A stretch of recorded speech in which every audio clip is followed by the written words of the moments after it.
Pope ஆண்டவரை சந்தித்த comedy நடிகர்கள். உலகம் முழுவதும் இருந்து காமெடி நடிகர்கள் போப் ஆண்டவரை இத்தாலியில் சந்தித்தனர். இத்தாலியின் அபுவாலியா நகரில் நடைபெற்ற G7 மாநாட்டில் போப் பங்கேற்றார்.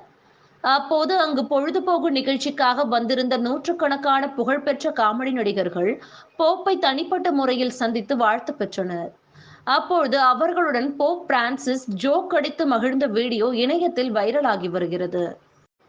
தேர்தல் பிரச்சாரம் தொடங்கிய முதல் வாரத்திலேயே 3,50,000 பவுண்டு நிதி திரட்டிய லேபர் கட்சி.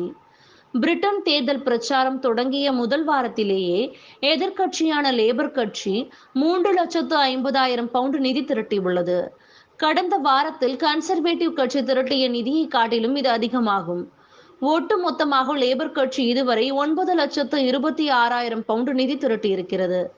ஆளும் கன்சர்வேட்டிவ் கட்சி வெறும் 5,76,000 மட்டுமே நிதி திரட்டி இருப்பது குறிப்பிடத்தக்கது. ஐரோப்பிய யூனியனில் பிரிட்டன் மீண்டும் இணையாது, எதிர்க்கட்சி தலைவர் திட்டவட்டம். ஐரோப்பிய யூனியனில் பிரிட்டன் மீண்டும் இணையாது என்று எதிர்க்கட்சி தலைவர் ஸ்டார்மர் உறுதியளித்துள்ளார். பிரிட்டன் பொது தேர்தலை முன்னிட்டு மும்முரமாக சுழன்று தேர்தல் பிரச்சாரத்தில் ஈடுபட்டு வரும் அவர் பிபிசிக்கு பிரத்யேக பேட்டியளித்தார். அப்போது பிரிட்டன் பொருளாதாரத்தை மீட்பதில் லேபர் கட்சி உறுதியாக இருப்பதாக அவர் திட்டவட்டமாக தெரிவித்தார். மேலும் ஐரோப்பிய யூனியனில் பிரிட்டன் மீண்டும் இணைய அனுமதிக்க மாட்டோம் என்று அவர் உறுதியளித்துள்ளார். தென்னாப்பிரிக்க அதிபராக சிரில் ராமபோசா மீண்டும் தேர்வு. தென்னாப்பிரிக்க அதிபராக சிரில் ராமபோசா மீண்டும் தேர்வு செய்யப்பட்டுள்ளார்.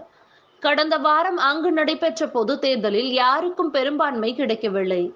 ஆளும் ஆப்பிரிக்க தேசிய காங்கிரஸ் கட்சி அதிர்ச்சி தோல்வியை சந்தித்தது. இதனால் அதிபர் சிரில் ராமபோசா பதவி விலகும் நிலை ஏற்பட்டது. இந்த நிலையில் கூட்டணி கட்சிகளின் ஆதரவுடன் அவர் மீண்டும் அரியணையை கைப்பற்றியுள்ளார். ரஷ்யாவின் பிராந்தியத்திலிருந்து உக்ரைன் படைகளை விலக்கிக் கொள்ள வேண்டும், புதின் கட்டளை.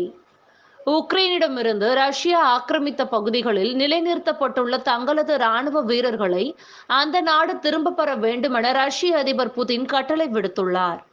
அவ்வாறு திரும்ப பெற்றால்தான் உக்ரைன் நாட்டுடன் மீண்டும் போர் நிறுத்த பேச்சுவார்த்தைக்கு சம்மதம் தெரிவிப்போம் என்றும் அதில் புதின் நிபந்தனை விதித்துள்ளார். இதை உக்ரைன் அதிபர் ஜெலன்ஸ்கி ஏற்பாரா என்ற கேள்விக்குறி எழுந்துள்ளது. பிரான்சில் இணைந்த இடதுசாரி கட்சிகள்.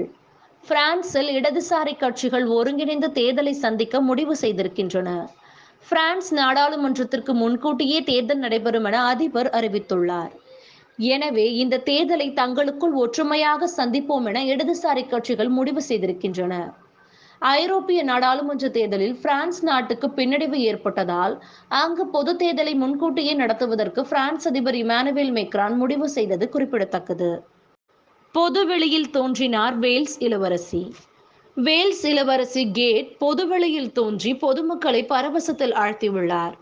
உடல்நலக் குறைவால் இந்த ஆண்டு முதல் பொதுவெளியில் தோன்றாமல் அரண்மனைக்குள்ளேயே முடங்கி கிடந்த அவர் முதல் முறையாக காவல்துறையினரின் வண்ண அணிவகுப்பில் பங்கேற்று பொதுவெளியில் தோன்றியுள்ளார்.